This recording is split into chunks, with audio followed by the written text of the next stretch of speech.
types of necrosis, we can characterize them based on a couple of different attributes. So first up is what we call coagulative necrosis. Now, coagulative necrosis typically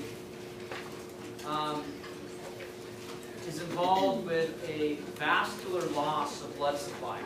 So the infarct is going to happen in a vascular distribution. So what that means is if the blood vessels that perfuse the organ are organized in more of a vascular network like a tree, so as they go down, in this structure, let's say for example, is the heart. And this vessel that I just drew is our left anterior descending vessel, LAD. And if you block, or if you have a disruption in vascular supply that's here, you're going to create this wedge-shaped pattern of damaged tissue. Make sense?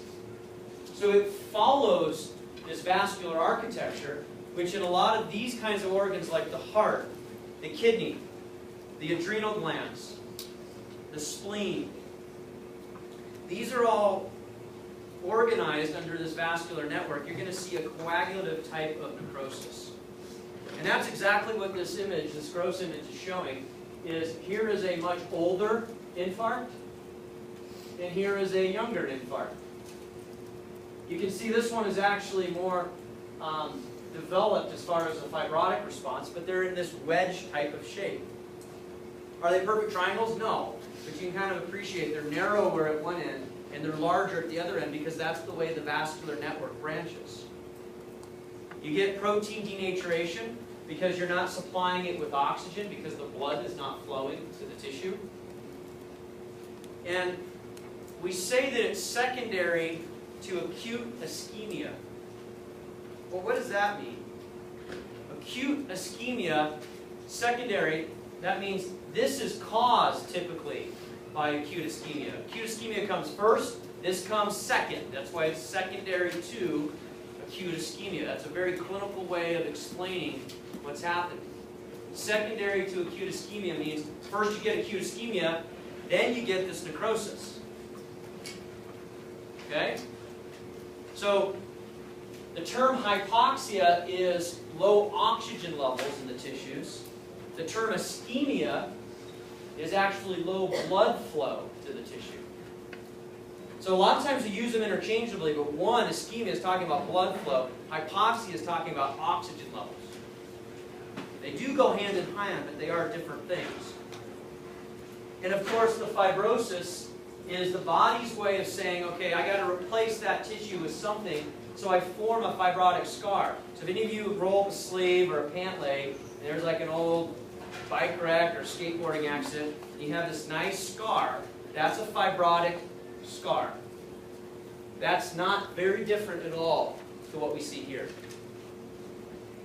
All right, our second category, first up, let's talk about some examples. So this is kidney. Histology. This is from the digital histology DVD.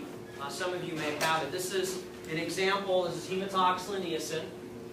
These are glomeruli. Here's one that's completely gone. Now, wait a second, Keller. I thought we needed to see normal histology. There's normal. Okay? This is normal. So you can see the glomeruli that don't have this fibrotic scarring. And let's see them side by side. So normal on your left and infarcted on your right. You're at the microscopic level, so are you able to appreciate the size of the wedge? No.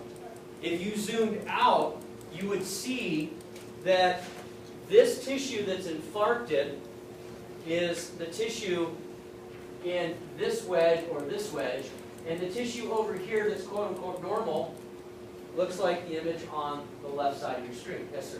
Is that the same stain that's used on both of those? Yeah, this is the same exact stain. This is hematoxylin eosin. And the difference is, it's a good question, because sometimes you get slightly different uptake in the tissue based upon the integrity of the tissue, even if it's the same stain, under the same conditions, under the same times. Most H&E stains are really pretty similar as far as SOPs, like the procedure says do it for 10 minutes, do it for 15, do this for 30, and everyone kind of follows the same protocol. So that would be coagulative type of necrosis. Our second category would be considered liquefactive necrosis. Liquefactive necrosis typically affects neurons and glial cells of nervous tissue, like the brain.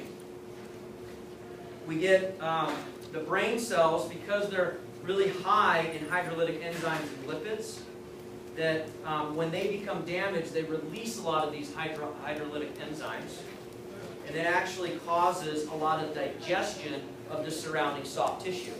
And as it digests away, it leaves behind a little bit of pus. Okay, so you can kind of see that this area right here, it's not really wedge-shaped, but it looks more wet, if you will. Right? There's a lot of enzymatic degradation that's taking place there. In contrast, our coagulative necrotic scar, right, is very pronounced. There's not a lot of additional digestion. It's solid. It's actually mechanically probably stronger than the tissue next to it. With liquefactive, this pus often is due to this pyogenic infection that takes place because you have necrotic tissue, and it's sort of a ripe stomping ground for bacterial infections. So the characteristics of liquefactive necrosis, it's usually irregular instead of wedge-shaped. Has irregular borders. It may be ovid or round in structure versus wedge. Oftentimes there's an empty space in the middle when you section through it, because you have a lot of hydrolytic enzymes digesting tissue away, so it leaves kind of a void space in the middle. You get a lot of phagocytic cells that invade because they're trying to clean up the debris, and it heals extremely slowly.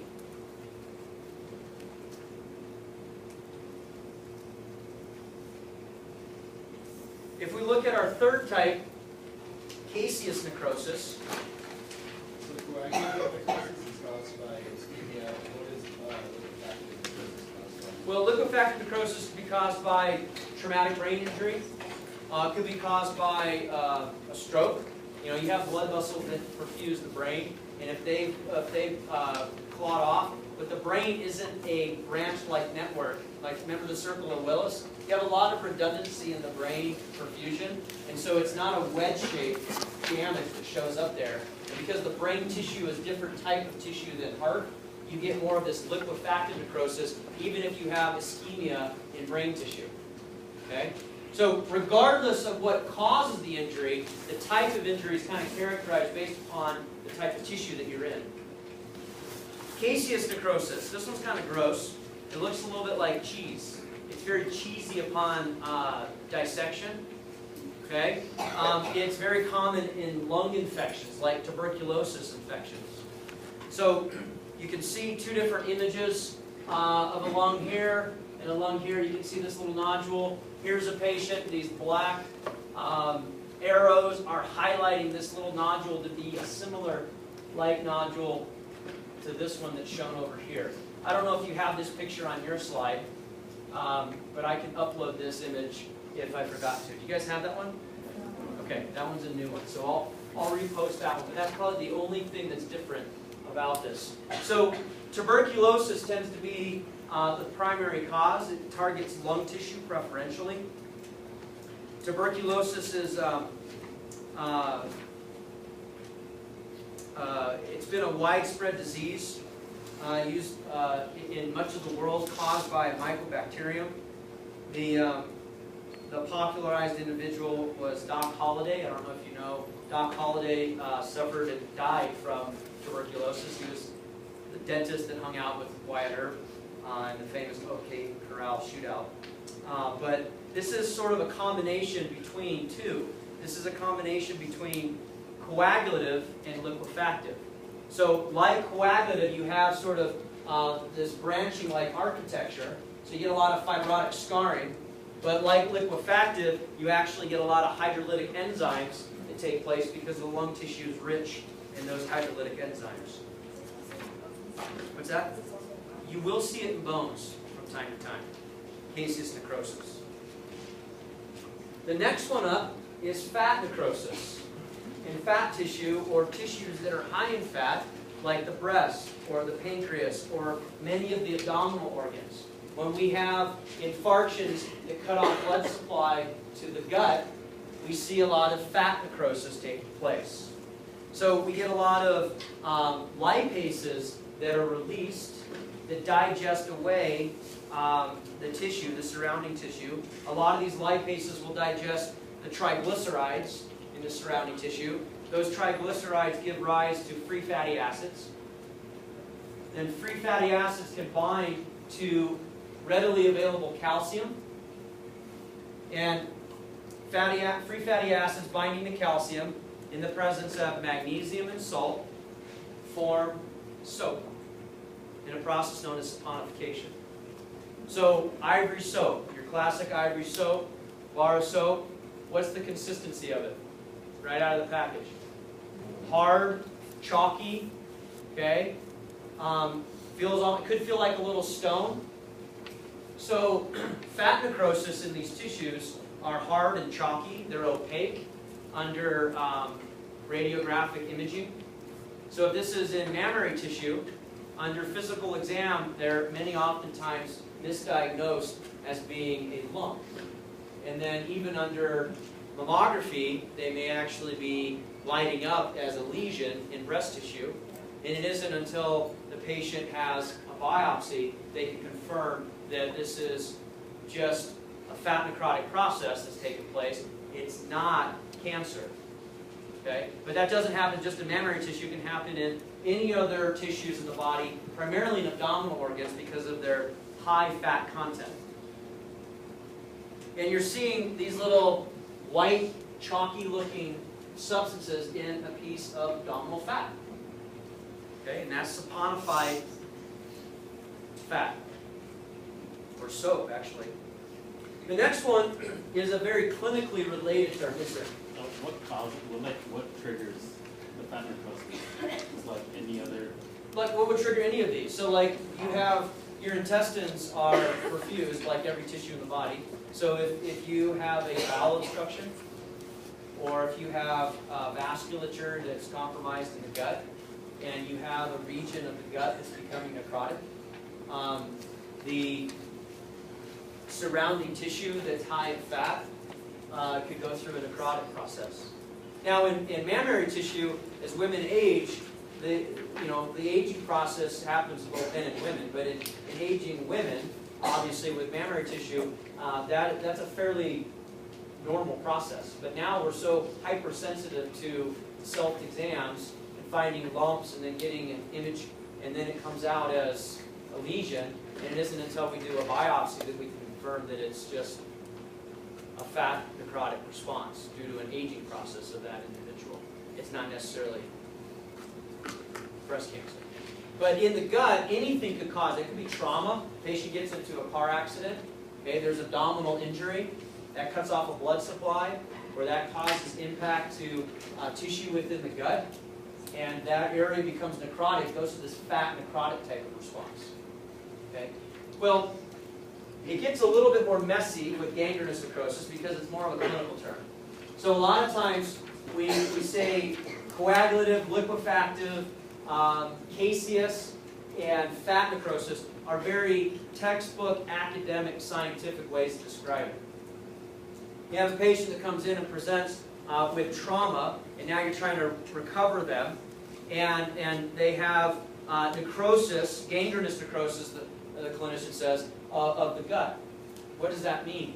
Well, so the way that it's being used now in the clinic is more of this clinical term. So we have kind of three types. We have dry, we have wet, and we have gas. Okay? So the dry gangrene is usually a type of coagulative necrosis. It follows the architecture. The dry gangrene is going to be fingers and toes and a lot of exposure type of situations. The wet gangrene is usually internal. This is usually internal organs, like this patient that presents with trauma to the abdomen in a car wreck. There's probably a lot of fat necrosis, but there'll be a wet gangrenous necrosis that will be associated with it because of the abdominal organs that are affected. So it's called wet because of the characteristic of neutrophils that invade the tissue. And those neutrophils that invade the tissue create more of a liquefactive type of necrosis, so it has a wet consistency.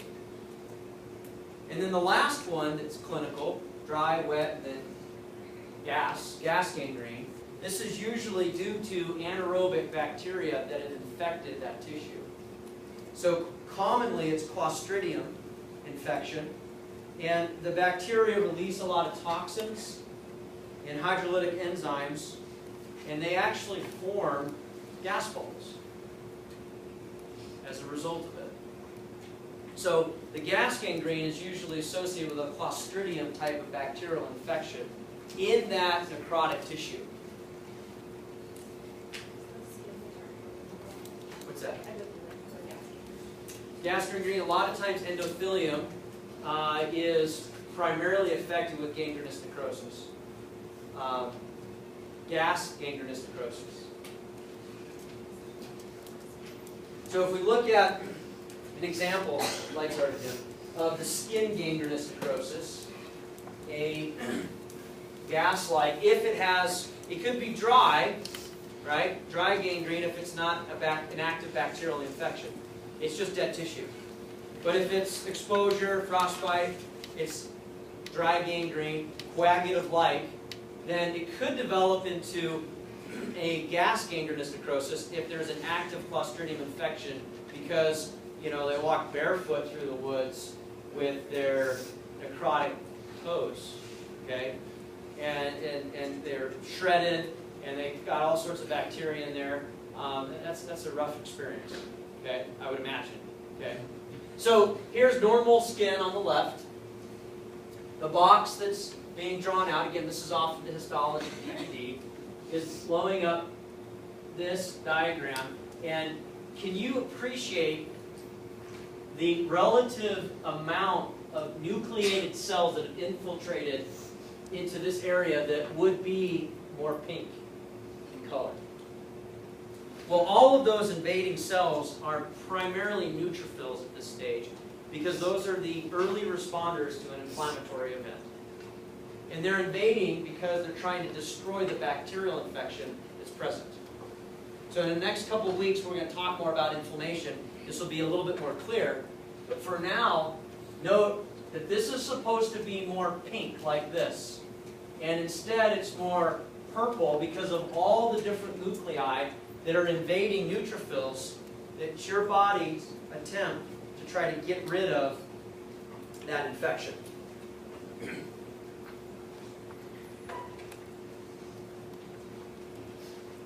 Questions over the types of necrosis?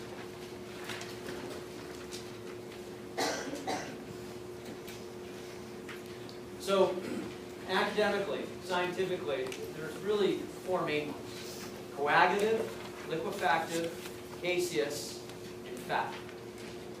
And then the gangrenous category of necrosis is more of a clinical explanation that we use when we talk about different elements: dry versus wet versus gas.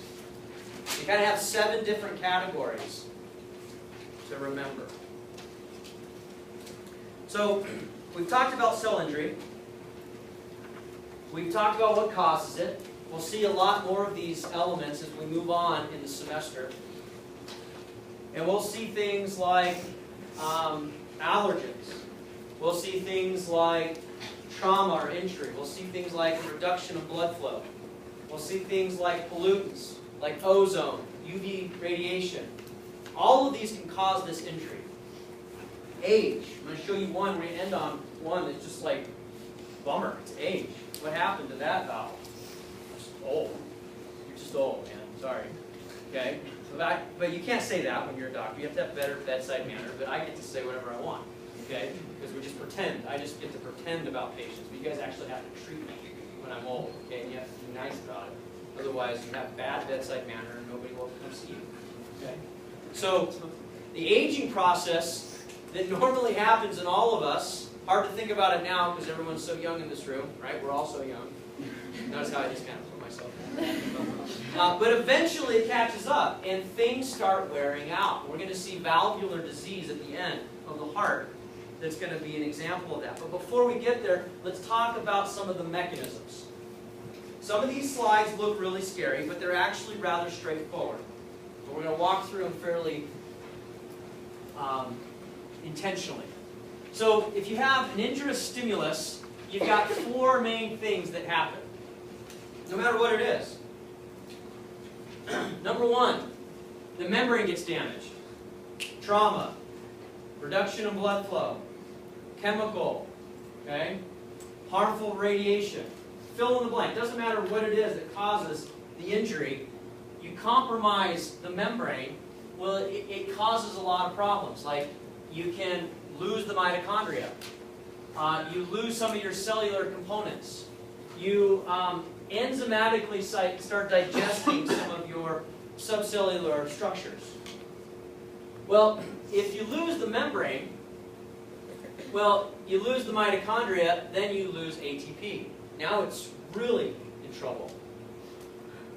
We get a lot of downstream events on the loss of ATP that we're going to look at here in a second. Okay, secondly, a lot of times if you damage the membrane, you're going to damage the cytoskeleton too.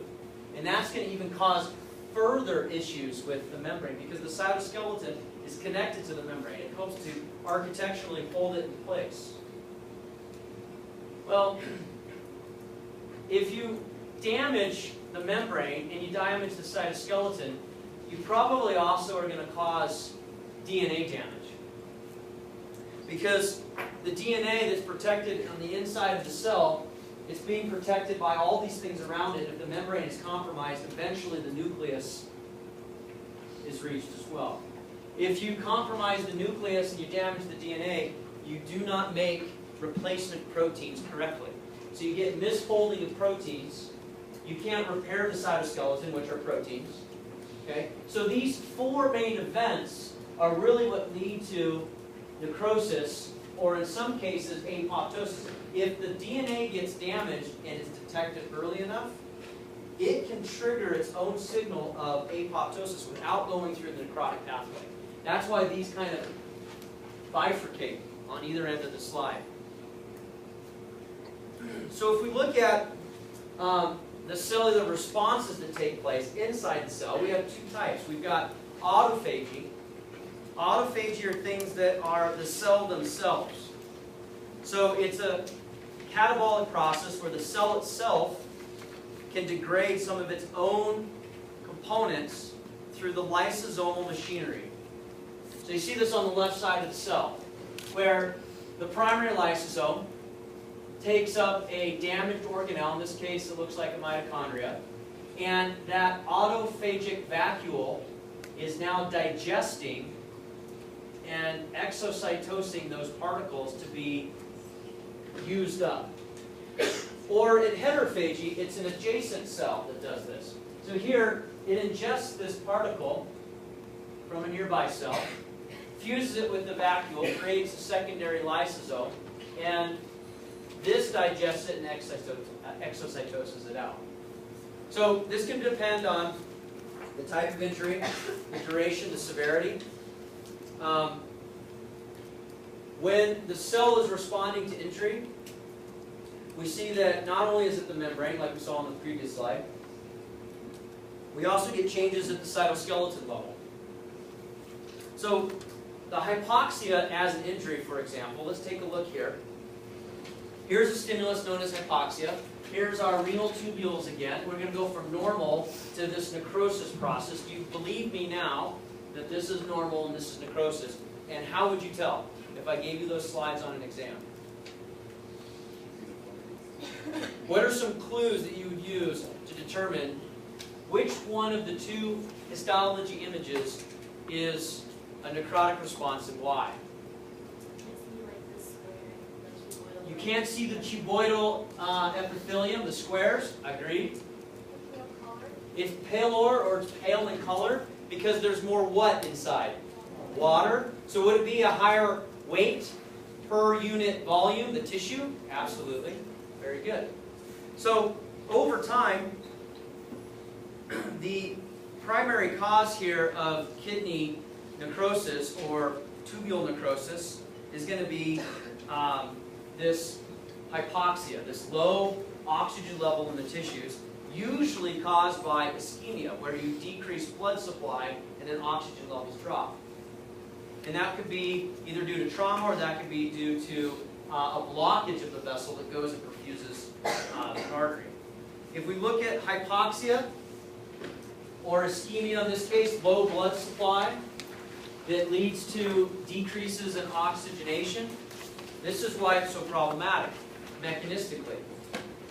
Is if the blood vessel isn't bringing blood to the tissue, the mitochondria inside of the cells don't have oxygen actually to help run oxidative phosphorylation. So the relative amounts of ATP diminish quickly. If you drop ATP levels, look at what happens. Well, you lose your sodium pump, right? If you lose your sodium pump, then you have an influx of calcium and an influx of sodium, because sodium is supposed to be pumped out. Sodium, potassium, ATP is pumped. Okay? So that might be a little confusing because it says sodium pump. It's the sodium, potassium, ATPase pump. So write that down. Well, if that's not working, it's not putting sodium out. Sodium stays in. Calcium doesn't go out. It stays in. Water follows sodium, so it floods into the cell. You lose your potassium, right? And you get swelling of the cell. Next up. Well, you increase anaerobic glycolysis because you try to create energy somewhere. Well, if you increase anaerobic glycolysis, then you create tremendous levels of lactic acid that lower pH, making it more acidic. That high acid load is harmful to the DNA. You get clumping of your DNA. Thirdly, you lose ATP, you actually can't manufacture new proteins. So cutting off blood supply to a tissue is one of the best ways to stimulate it for necrosis. Okay? And that's why we have such vascular issues in cardiovascular medicine of all these different tissue beds. So, you get decreased mitochondrial activity lowers ATP levels, and then you get these three main things. Pump failure, you get a decrease in glycogen content because you're using it to make ATP. That increases your acidic level in the tissue, and then you also decrease protein synthesis. So if calcium accumulates inside the cell, who cares? Why is that bad? Well, look at what happens when the plasma membrane gets damaged and you get calcium that floods into the cell. Increased cytosolic calcium stimulates phospholipases, ATPases, proteases, and endonucleases. These aces are all enzymes, so this actually decreases ATP levels.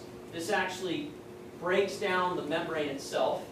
This destroys your cytoskeleton proteins, and this actually damages your DNA or chews it up. So calcium inside the cell is not a good thing if it's left that way. You don't want high levels of cytosolic calcium chronically over time. In fact, if you remember back to 201, when we would flood the cell with calcium in a muscle cell, why would we do that? What's that? Contraction. For muscle contraction. But when we were done contracting the muscle, then what did we do? We shuttled it either out of the cell or into the sarcoplasmic reticulum. We never left it high inside the cell for very long. You remember that? In fact, every time you contract, you spend all this energy shuttling it in and shuttling it back out. Shuttling it in and shuttling it back out. My kids would be like, well, why would I make my bed? I'm just going to get in it tonight. Right? That's the answer they would give me. Why would I shuttle it in and then shuttle it right back out? Why don't you just leave it high so you just contract whenever you want? Well, look at what it'll do if it's high inside the cell chronically. Why does it increase the activity of all of those? Why does it? Because calcium actually activates all of these. Oh, okay. Calcium is an activator to stimulate those enzymes to turn on. Okay? Just like it's an activator for muscle contraction, it's an activator for a lot of enzymatic activity. All right, if we look at reactive oxygen species, we took a look at this on that laundry list at the very beginning of the lecture. ROSs, reactive oxygen species, they can cause a tremendous amount of damage. Well, how are they made?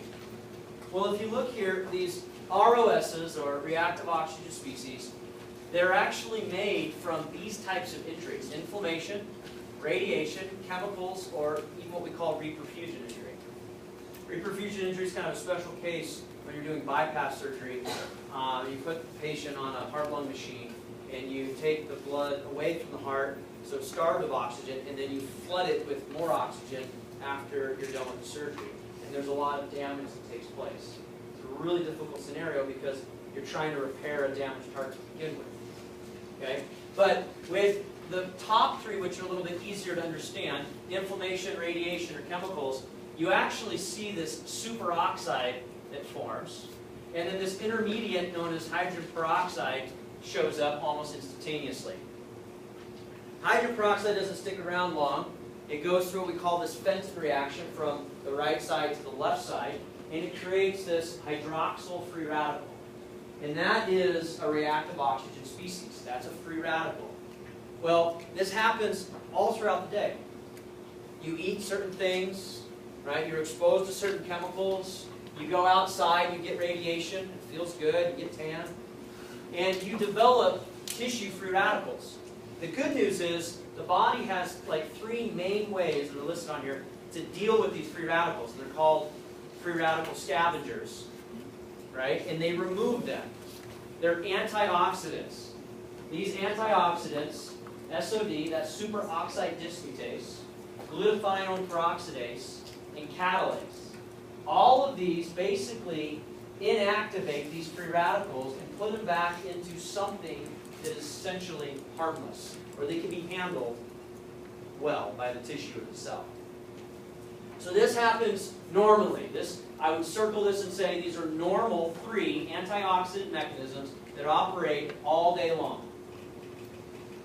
The problem is, if you have high levels of free radicals and you overload this system where these antioxidant mechanisms, superoxide dismutase, or the glutathione peroxidase, these can't keep up and you get extra reactive oxygen species hanging around. Look at what they do. They're called free radicals because they like to interact with things. They go bind up and do stuff. Chemistry happens. Right? So number one, what they do is they like to oxidize things. Well, when they oxidize fats, right, this generates a disruption of the lipid membrane. When they oxidize proteins, then they lose their enzymatic activity and they don't fold correctly. And when they oxidize DNA, this is where you get mutations and breaks in the DNA, and that's where you can actually have cancer show up. And that's why these stimulants or injuries can work their way through, bypass, or not get caught by your antioxidant mechanisms, and end up causing nicks in your DNA. And that can lead to a permanent cancer mutation. So your body is prepared to deal with mutations. It's just it only has a certain level that it's able to handle. So, if we look at another example of an injury, acetaminophen poisoning. What is this? It's like, oh, dude, that sounds terrible. I would never take that crap. Acetaminophen, I can't even say it. I mean, who would? Wow. I mean, they should label that carefully. What is that? That is Tylenol brand pain reliever. Has the active agent of acetaminophen. If you're going to be a nurse or a doctor, probably your number one script that you're going to write, which you don't technically have to write because you can get it over the counter. But it's a super dangerous drug. Well, there is an intermediate that's actually toxic to the liver. It's a hepatotoxin. So the liver itself is a giant filter. It likes to detoxify. and it detoxifies drugs all the time and harmful agents all the time. What does it do with acetaminophen? Well, it breaks acetaminophen down via three main mechanisms. Conjugated to sulfate, conjugated to glucuronide, and then using this cytochrome P450 oxidase. Now, if we look at these three mechanistic pathways of how the liver detoxifies Tylenol, or acetaminophen, it's this third one that's the most problematic. So the third one is a slower system. 90% of the Tylenol that a patient consumes is handled by sulfate and glucuronide. The 10% that's left over, which is really the toxic dose profile, is actually detoxified using the cytochrome P450 oxidase system. It takes acetaminophen, it puts it through the system, and makes an intermediate as it breaks it down. That intermediate is this NAPQI. This is the intermediate. Acetaminophen becomes an intermediate known as NAPQI. Eventually, it pairs with glutathione and is rendered harmless. It's excreted by the kidneys. But this NAPQI is actually a hepatotoxin. And so if you look at this tissue, I can show you one histology slide, because I've got healthy tissue on the upper left, and I have necrotic tissue on the lower right. This is what NAPQI does to liver tissue. This is normal liver tissue. The healthy is like maybe this right here. This is like this sort of intermediate zone. You can see not really healthy. The healthy is that little sliver there, but this is definitely necrotic over here. So the injury stimulus here is a chemical. It's a chemical that comes in the format of children's Tylenol. And it's one of the most common overdoses, unfortunately, that we see. It's because these kids get a bottle of cherry-flavored Tylenol, and they're like, dude, this is awesome. Like, right? Well, they've dosed it. Have you ever, many of you don't have children, but if you ever, when you do, or if you borrow somebody's for a weekend to do this experiment, but follow the labeling so you don't kill their liver. The amount that you have to dose is like super a lot, because they put it in the syrup at a level where if they're guzzling a large bottle, at some point it's like, oh, that's like, I'm done. And then they haven't gotten to that lethal dose. Okay, so that's why they do that. So it's like 30 mils or 15 mils, depending upon their age.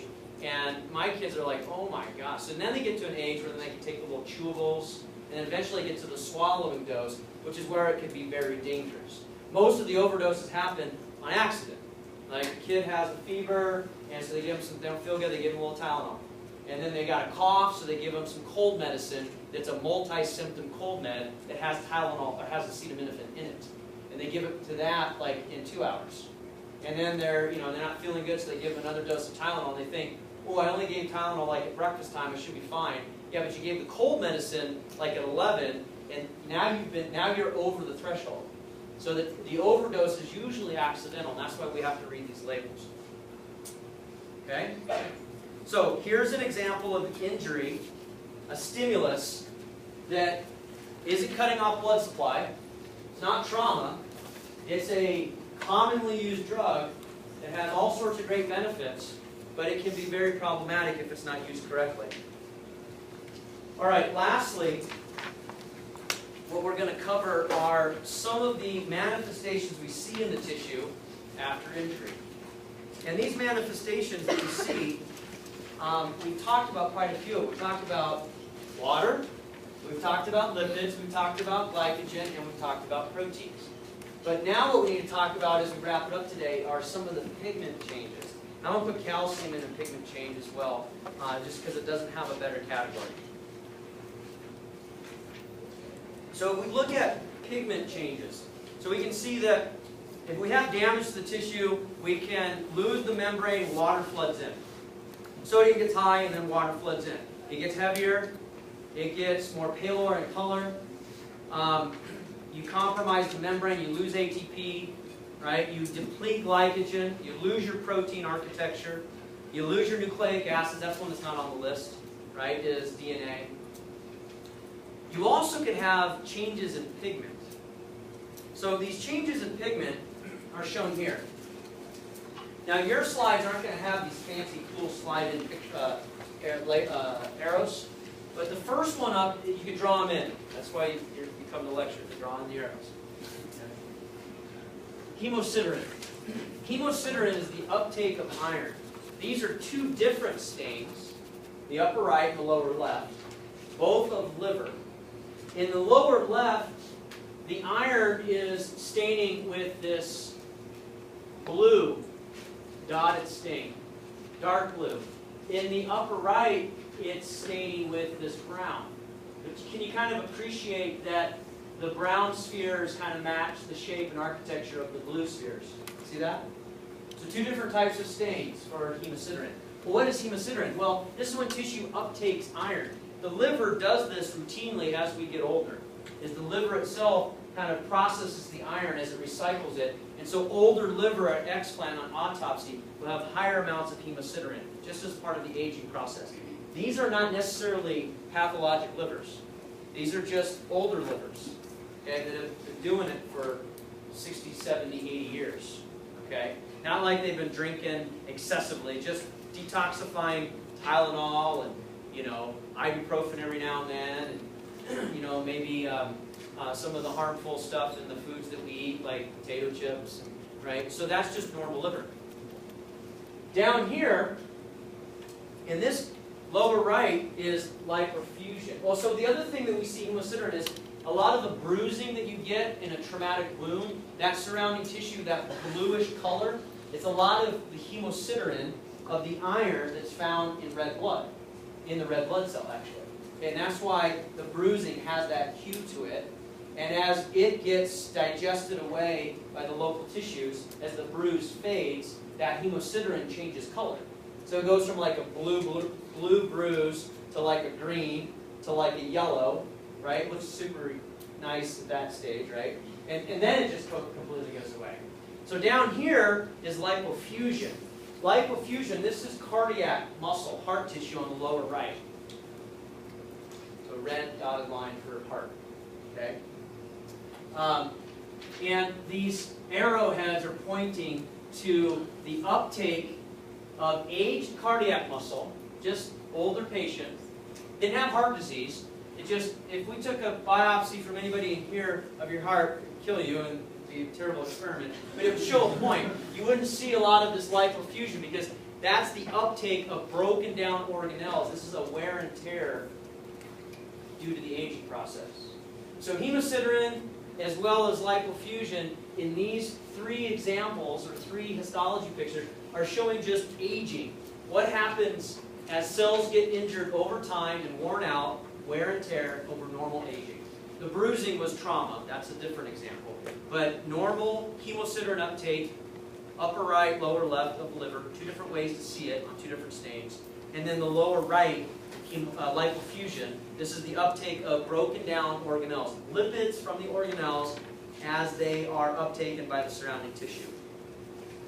The last one I want to show you is what I told you I'd end with, and this is calcium accumulation. It's not really a pigment, but I'm going to put it in this category of pigments because it doesn't go as well in any of the other ones we talked about. So we have two different types of calcium accumulations that can occur in the body. Number one, it could be dystrophic. Number two, it could be metastatic. If it's dystrophic, like what we see here in this aortic valve, dystrophic is seen in dead and dying tissues. We see dystrophic calcium accumulations also in lung tuberculosis that we talked about.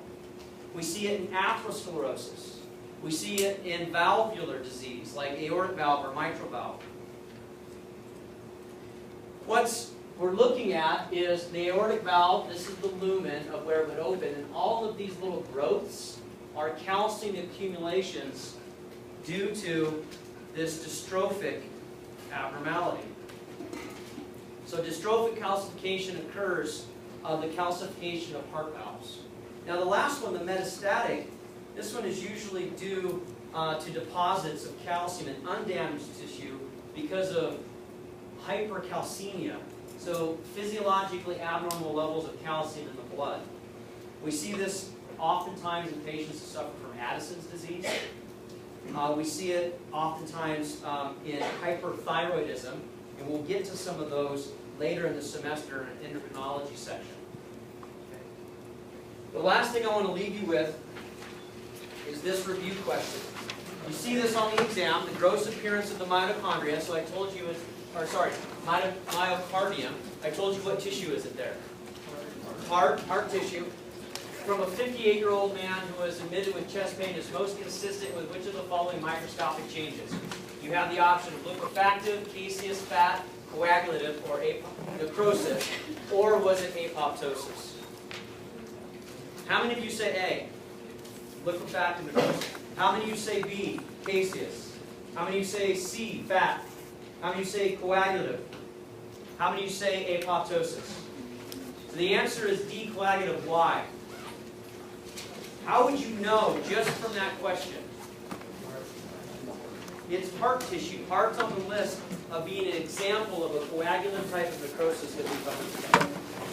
Don't forget the quiz, post-quiz on Friday. Have a good week. I'll see you next week.